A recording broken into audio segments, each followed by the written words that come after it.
This is the 10-Minute Contrarian Podcast. This is VP. We are a solutions-based podcast diving into the world of contrarian investing and alternative finance. You can find us hosted on the No Nonsense Forex YouTube channel, NoNonsenseForex.com, and podcast players everywhere. Episode 157 is brought to us by Bybit. You've heard me say this before, and the end result is always the same.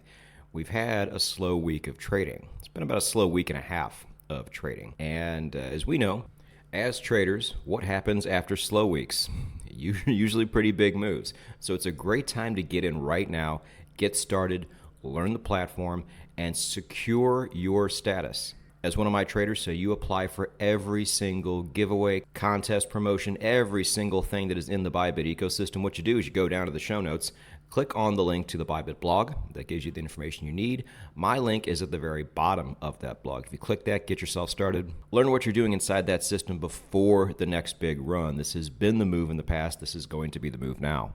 And now you can sign up anywhere and trade anywhere, but with Bybit, as you know, membership has its rewards. It is the 10-Minute Contrarian Podcast, and you saw the title of the episode, FYPM. If you don't know what that is, go ahead and hit pause and look that up. I'm not going to tell you what it is right here. But what we're mainly trying to accomplish this episode is it's going to be a bit of a greatest hits episode. And I don't even like saying that because that kind of signals to people who are every week fans of this program that it's going to be just one big review, and you've heard all this before.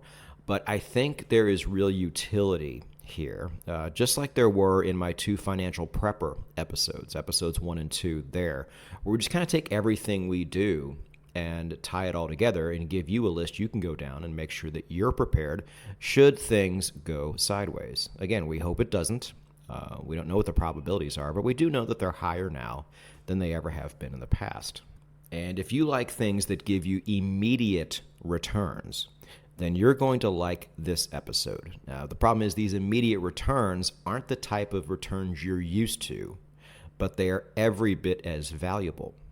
If you remember, those of you who are fans of my Forex work, the risk video, that is where I showed everybody something that was a very obvious concept, but just blew people's minds when I showed it to them. I was like, all right, look, make a spreadsheet, and let's pretend like this is 1 month's worth of trading.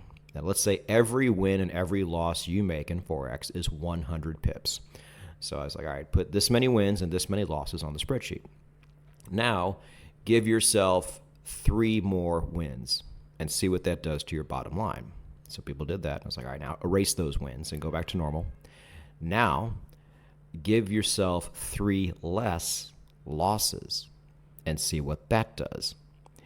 And spoiler alert, it does the exact same thing to your bottom line. And so that's where the term "we win by not losing" came about. And because I really wanted to express how important it was to cut down on your unnecessary losses.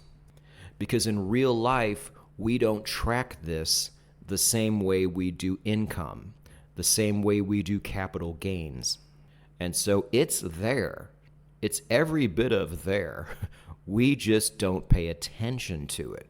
And so this episode is going to be dedicated to those things that you don't see, but really, really make a big difference to where, again, I've said it before, if you can save $1,000 a month, that is the exact same, because remember the spreadsheets that we talked about before, that is the exact same as earning $1,000 a month, all told. It affects your bottom line the same way. Now, I've never really sat down and done the math here because I don't want to. It would be so hard to actually track. But I guarantee, just by what I'm about to tell you in this episode alone, I'm pulling in anywhere from $2,000 to $3,000 a month just on the stuff I don't do and the stuff that gets me off of zero. And so those are the 2 concepts we are going to be talking about today. Now, not everything in this episode is going to be stuff that you'll be able to do, but I bet you most of it will be, actually. It's just a matter if you want to do it or not.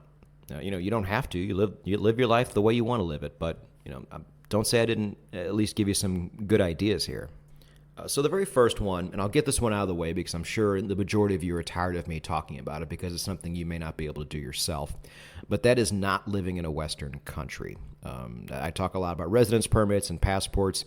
I know so many people who are living in a non-Western country who are from Western countries that have no desire or inclination to get these permits or passports or anything. They're just living cheaper and better than everybody else.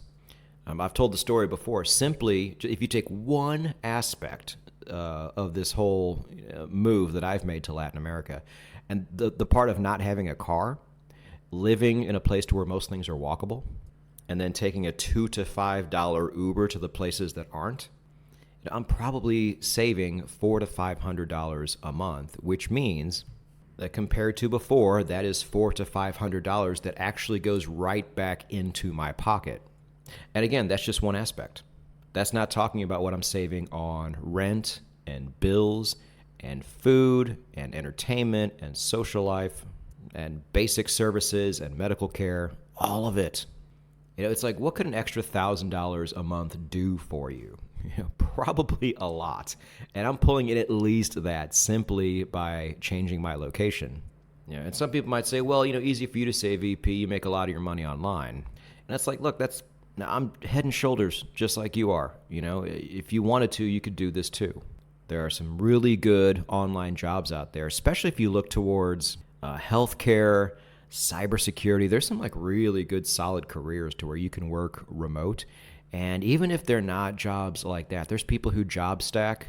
There's an art to doing that, and they're making good money out here. And they're making American dollars, and they're spending it in a different currency, and that's where the game's really won right there. And the avenues are so easy nowadays. Back when I started, maybe they were there, but I wasn't aware of them. So, I was playing the game on hard mode to where you can now play the game on easy mode if you wanted to make a move like this. And I've given you tons of resources for doing this over time. But I won't spend too much more time on this because I know some of you, there's just no way you could do this even if you wanted to. I get it. But if you can, especially if you're single and you have the ability to work online, really start migrating in this direction, man. You will not regret it. Second, and this is a blog I did a while back, and I don't think people really took it seriously back then, but I think a lot more people are taking it seriously now, and that was my blog called Learn to Cook. The amount of money your average person spends on delivery apps and fast food and other types of takeout is bananas. And I know grocery costs have gone up too, but not nearly at the rate that people are spending on all this other stuff. Not to mention the health benefits. It almost doesn't even matter what you're cooking. As long as you're avoiding eating out, there's a reason why 40, 50 years ago nobody was fat, and now everybody's fat. What you put in your body makes a big difference. And, the overall medical cost down the road that you're going to have to deal with by not eating right, as opposed to eating right, it's wild. I caught up with one of my Vegas friends a few months ago, and he had gotten, he was already kind of tubby, but he'd gotten a lot bigger. And I was looking on his phone, and he had every single meal delivery app.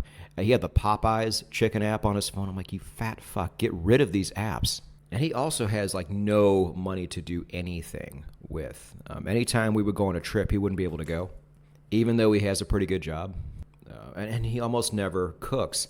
It's like, look, and cooking doesn't even take that long. Somebody's like, oh, I don't want to spend 1 or 2 hours a day cooking. You won't. I spend anywhere from 10 minutes to 30 minutes tops cooking, and that's pretty rare. I got maybe 7 or 8 dishes that I just nail, and that's mainly what I make. Maybe I'll try something new, every couple weeks, but that's only because I want to, not because I have to. And I'm in very good shape for my age. And I probably spend less money than you do on food a week. I would almost be willing to bet that. Because like I said on that blog, there's that, program that I included in that blog post. It's about $300 now. It's twice as much as it was before. But for $300, it shows you technique. And if you have technique, you can cook almost anything without a recipe. And people nowadays are really wishing they would have gotten better at cooking, because even low-income people, McDonald's just came out with something that said that their low-income customers eat at McDonald's a lot less than they did before now, because prices there have gone up. So everybody is feeling the pinch here. And this is something I can see maybe getting a little better, but probably not a lot better. So it's up to you. Do you want to eat less healthy and spend more money, or do you want to eat more healthy and spend less money, and learn a very valuable skill that every human being should have. Like, if you don't know how to cook, your ancestors should be very upset with you. If I was your ancestor, I would be. Learn to cook, people, and actually cook all the time. This could easily be a $100 to $400 difference per month in your account that you won't even notice until a few months down the road. You're like, wow, I actually have a lot more money in my account. How'd this happen? So those are two ways in particular to where you can actually save a lot more money, which again is it's the exact same as making money at the end of the day. But what I want to speak more to on the second half of this show is getting off of zero. There's a lot of things that everybody does here that they're not getting paid for, but they could be getting paid for it if they just take some very, very simple steps or make some very simple substitutions. One of them is to possibly migrate some of your leisure time over to something that actually pays you. So the main example here, I don't know what you guys do for leisure time, whether it's TV or gaming. I usually, mine is gaming, and I like to do it maybe a half hour, an hour before I go to bed. I don't allow myself to do it too much more than that. But something we have spoken about on this show at length as well is play-to-earn gaming, Web3 games. And if you can slowly start migrating your time from TV or Web2 games, which pay you nothing, over to Web3, which not only pays you right now, but is going to pay people a lot more in the future. This is going to be time well spent. Now, I think the initial block people have is, well, there's going to be these kids that, these prodigies and these autistic kids that are just super good at these games and they play them all day and they're going to take up all the money. Well, they might, but you can still get your piece of the pie here. And sometimes you can just get lucky. So, for example, I tweeted about this maybe over a week ago. You can go to my Twitter and just scroll down a bit. I gave a link that can get you signed up for the Illuvium beta. It's probably the best looking Web3 game out there right now. And people who have played it, they know it's going to be a banger. And even if you spend a lot of time or a little time, you can catch a rare alluvial, and you can either sell it on the blockchain or you can hold it and see if this game turns into the next Pokemon, and you'll have that Season 1 rare alluvial, and who knows what that's going to be worth. But right now, you can go harvest resources, catch alluvials, and there's an airdrop based on how many of these alluvials you catch and what kinds you catch, and you're going to get a piece of that airdrop. They're airdropping over $2 million worth of ILV token right now. So not only can you earn a bit, but you can get good at this game. So by the time it does release, which the date for this release right now is July 25th, we'll see. They have not been the best at hitting their deadlines, but they usually get it reasonably close if they don't hit it. Then you'll be able to hit the ground running, and you don't have to earn property to do any of the things that we're doing right now. And if Illuvium's not your thing, that's fine. There's going to be so many Web3 games out there. So many of them have alphas and betas out right now that you can go play and communities you can join. And the quality of these games is not there yet, but it's going to be right on par with Web2 games very soon. And so you're going to be able to enjoy these games just like you would Web2 games of the same caliber. Only difference is you're actually going to be getting paid for your leisure time as opposed to not getting paid. It's just getting off of zero that we're trying to accomplish here. And with Web3, you can either start doing this immediately, or you can slowly get into these ecosystems and then get there over time with no real monetary investment required. Now, there's no real way to put a dollar amount on this. It could be, it all depends on you and how much you play or how little you play or what you play. It could end up being a little bit here and there, or it could be a whole lot. But as somebody who monitors this space and has monitored this space since 2021, I'm telling you, it's coming. And when it does, it's going to be pretty darn good. Now, something else we spoke about in episode 2 of the Financial Preppers checklist, the second episode we did, but I don't know how much I went into it, so let me just do this now. This is another way to get off of zero, and that is to earn passives on the money and crypto, for example, that you already have. So on the cash side, I mentioned the bank I have in Panama that gives me 2.5% in the savings account, but really now with the interest rates, any bank with any major currency is going to pay you to keep your cash with them. in the form of treasury bills or whatever they offer, go look right now. Go look at your banking app. Go look at your brokerage app, because all those brokerages are owned by large banks. They will happily pay you, and maybe not 5.5%, but something pretty close, just to hold your money with them, just to hold your cash with them and make one small change, maybe 3 button clicks into a treasury or something that pays you more than what you're getting right now, which is almost, not zero, but almost zero. Rich people are taking advantage of this right now with both hands. Why aren't you? You don't want to take what's a very small risk just to make like an extra $30 or $40 a month. Like, this stuff adds up over time. Yeah, it's not that significant up front sometimes, but it's doing all of these little things and having all of these little things over time add up to a very big thing. That's the whole point of what we're doing here. So many people are turned off by the fact that it's not going to pay them a lot of money right up front. But that's not how this works. We are prepping financially here for what could be a really bad situation. We all hope it doesn't happen. We don't know what the probabilities are. Maybe they're not very high, but we do know that they are much higher now than they have ever been in the past. And when you do all of these little things and add them together, having this extra money as opposed to not having this extra money is going to make a really big difference. And the risk is minimal. In some cases, by minimal, I mean zero. But doing this with your cash does have a minimal risk attached, but not much. So make sure you're getting some type of passives on your cash in some way. Now is the time to do this, because it won't always be around. We know rates are bound to drop at some point. And even when they do, it's still going to be good, because rates are still going to be fairly high. But they could easily go back down to zero again. So take advantage of this gift while it exists. Now, I should go on to mention dividends as well. We have talked about that a little bit on the show and mostly on the blog, actually. I do have a few stocks that pay dividends, but I haven't really gone full bore into a dividend portfolio yet.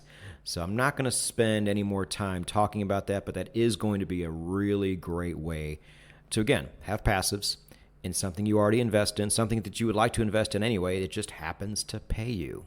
And as any dividend stock investor can tell you, that stuff really adds up over time too. Now, the other passives I have are on crypto. And with my passives, all I did is click a few buttons. And I have been getting paid for years. So, for example, you guys know I'm a Cardano holder. I've taken part in 2 different staking pools. And combined, they have given me about 4% on my money every year.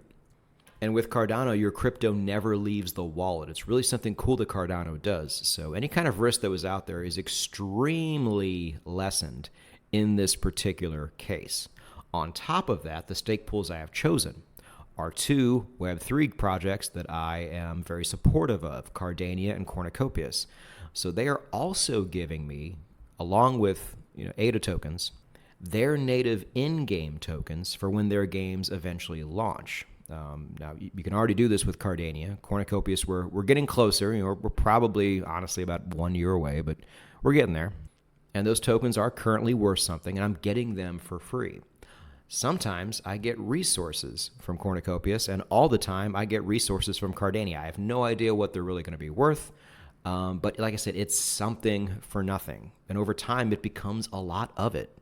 So if these games do take off and fulfill their potential and catch on, all of these things I got for free could end up being worth a lot more. And if they're not, then who cares? They're free. I didn't have to do any work. I didn't have to make any investment. It's all free. And it took all of 5 minutes of my time to get set up with these staking pools. Now, on as far as other crypto goes, I know some of you guys stake a lot more tokens than I do. So this is almost minimal compared to what some of you guys are doing, and good for you. But I also stake my PancakeSwap token. We have not talked much about PancakeSwap here on the show. I did one small episode. But if you remember that episode, all I really did was swap my 1 inch for PancakeSwap because I'm like, all right, well, while we're waiting for the crypto market to go back up, at least pay me for holding this. 1 inch wasn't able to do that. PancakeSwap has, and I've been making income there ever since as well. The last one that I get passives on is the Crypto.com CRO token. We'll talk about that card in just a moment, but this is just tokens I've accrued just by using the card, and so it's pretty much risk-free to stake them because I didn't pay any money for this stuff. It was given to me. So I will stake it at 6% in the native app with no problems. I think they have an offer right now that if you do it for 12 months without touching it, they'll give you 10% on your CRO. Yeah. Now, CRO has been an underperformer the last couple of years, but again, so what? It goes up when the crypto market goes up, and it's free. And therefore, staking it is also virtually free. Again, we're getting off of zero. Yeah, when it comes to staking, there are far riskier ways to do this if you wanted to. But I feel like for very low risk, I'm getting a lot in return here. Now, the last thing I wanted to mention is, again, something we've spoken about here on the show, and that is going to be credit card points. Now, I don't know what the climate is here in places like Europe. I know Europe does have some programs. They're not as good as the United States yet. Australasia, I have no idea what's going on out there, but I'm sure you have something to where your bank can offer a credit card that will give you points on purchases. So you are getting paid to spend money. And I said before, I don't even spend money anymore unless you're paying me for it. FYPM. I know in the United States, the top 3 banks right now for credit card points are Capital One, Chase, and American Express. And if you want to know more about it, just type in, American Express credit card points into YouTube, and every channel that pays attention to stuff like this is going to pop up, and they're all very good.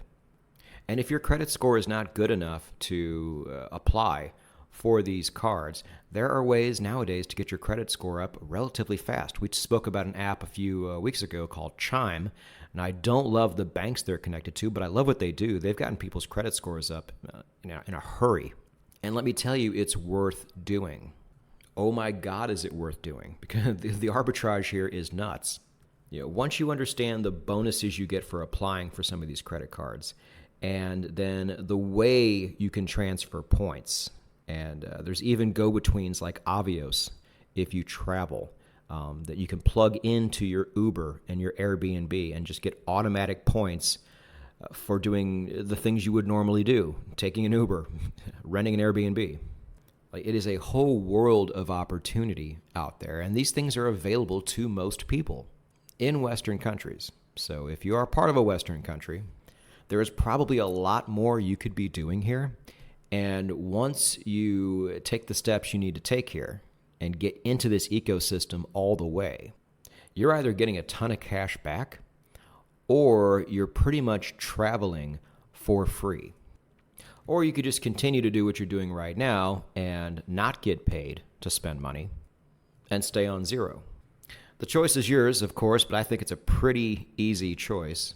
Again, I'm not sure how much effort it would take you. I don't think it really took a whole lot of effort on my part, but I put it forth. And now, in the background, like everything else we've talked about on this episode, I'm getting paid, either by saving money or earning money by doing nothing but what I normally do on a daily basis anyway. And whether it's a little or a lot, it all adds up. So it's all worth doing. And instead of putting our money down on some of these investments that may not pay us for years, here you're getting paid immediately and constantly. Believe it or not, contrarians, it's still a really great world out there with all sorts of opportunities for those who actually want to utilize it. And these opportunities pay you for living your life just like everybody else lives theirs. But just living a bit more intelligently than they live theirs, because you're not doing a lot of the silly things that they do when it comes to wasting money. And you are taking advantage of things that pay you for doing exactly what you're doing right now. Now, that's not crazy at all. That's just smart.